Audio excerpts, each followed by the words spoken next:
Hello, everyone, and welcome back to another episode of Dear KB. I'm super excited that you guys are taking me up on my offer to ask your questions in the comments of my videos and making them clear and succinct like this person did today so that I can answer them directly. All right, if you're new here, be sure to subscribe and turn on notifications, and also feel free to ask your questions in any of my videos or comments in my videos so that I can address them more in this type of video format rather than trying to type into a box, which I feel is very limited. So today, I want to give a huge shout out to the person who asked this question, because this was a very, very brave question, especially to ask publicly in a public forum and saying, hey, this is what's going on with me. And I'm not sure if there's something wrong with me. I'm not sure if I'm toxic. I don't know what's going on, but I really need some outside help. And I really want to give you a high 10 for that, because that is very brave and very courageous of you. The second thing I want to say is that you, my dear, are a seeker. You are someone who is very curious and looking for answers. And I will tell you this based on my many decades of a healing path and since becoming an author, coach, and mentor, that the people that seek eventually find. And when we're curious, when we ask questions, that is when we will gain information that we didn't have before, which will help change our perception and perspective of things. And it is through that change in perspective and perception that we start to heal and grow, and we change our energetic vibration, and then we start attracting different things to us. So right off the bat, fist bump, thank you for asking this question. So I'm going to answer or read this question to you guys right now. Sometimes I get very upset when I'm feeling unheard, misunderstood, and invalidated. This doesn't happen all the time, as I try to express to the person my feelings before they get too big.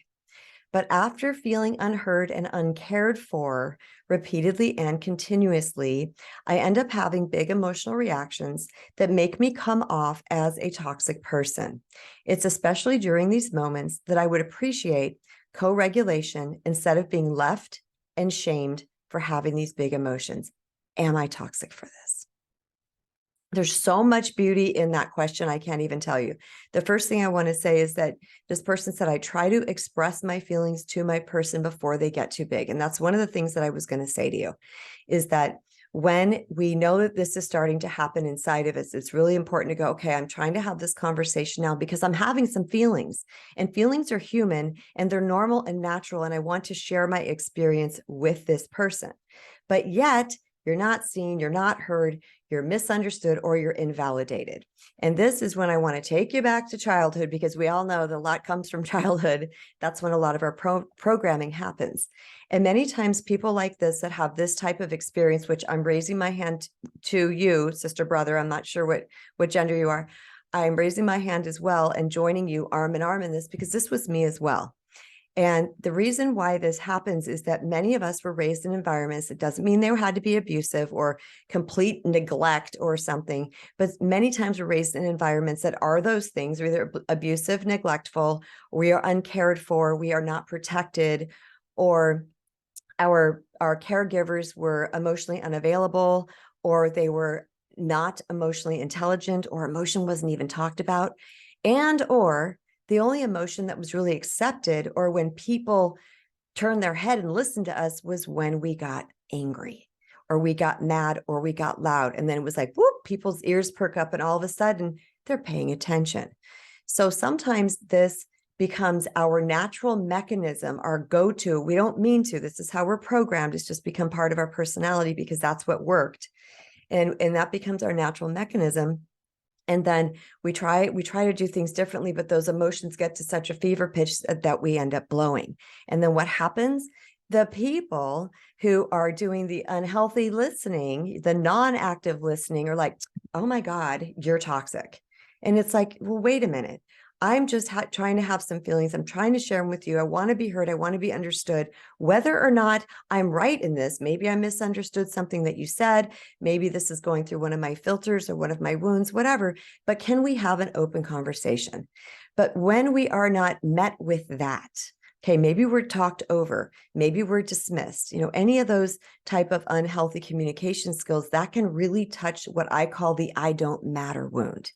And if we were raised in an environment where we were continually and repeatedly not heard, many times we develop what I call the I don't matter wound. And that means that when that wound is touched, we are going to have some type of reaction because that has now become our trigger. Now, does this make you toxic? No. Here's the way I look at toxicity. Toxicity is something that is repeated and it's continuous and it happens all the time and it's very difficult to be around.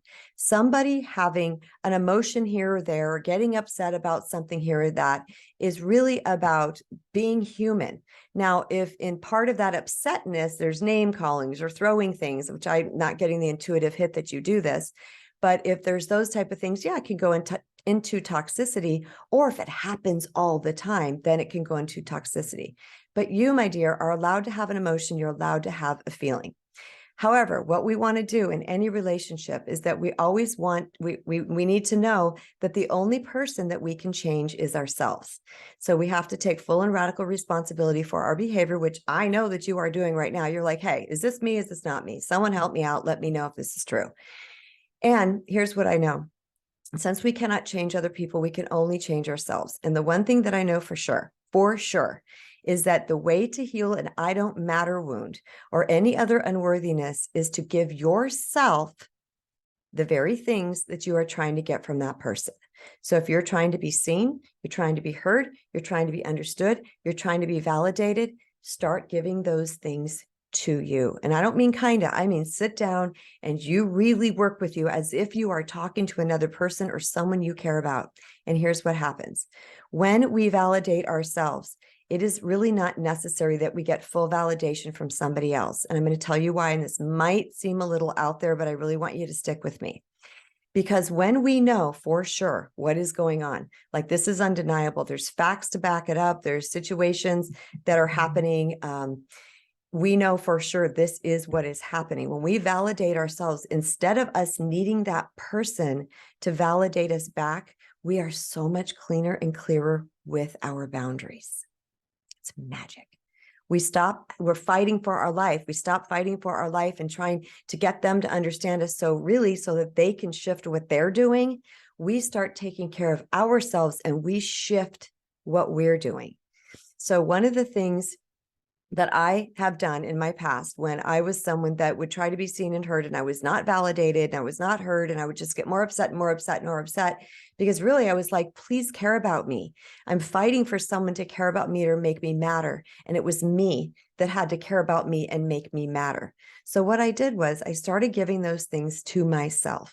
Number one, first and foremost. Secondly, if I felt myself getting into that space, once I had a really healthy self-love practice in place, I was just like, I don't need to go there. If this person is committed to not seeing who I am or not understanding what I'm saying or wanting to speak over me or whatever it might be that they're doing, if they're committed to this, I'm not going to waste my energy trying to convince them. What I'm going to do is I'm going to do whatever it takes to take care of me, which means, do I remove myself from this person? Do I consider staying in this relationship? Do I just need a boundary with this person? Whatever it is. So to the question, am I toxic for this? Well, I will say this, any time of yelling and screaming and whatever, it can be, and I'm saying this really, really loosely, it can be on the toxic spectrum, right? But I wouldn't say toxic. I would say more that it's just an unhealthy way of conversating. Like there's so many better ways of doing that. So commit to yourself to go higher. You don't need to be that. You don't need to act like that. Don't even put yourself in the position to be called that. Maintain your sense of peace. Maintain your sense of who you are. You already know that you're right, or else you would not be fighting for these things.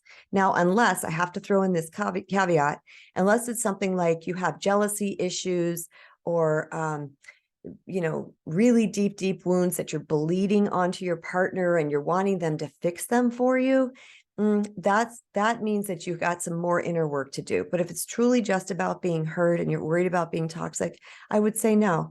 But you can go higher and there is a better way to handle these situations.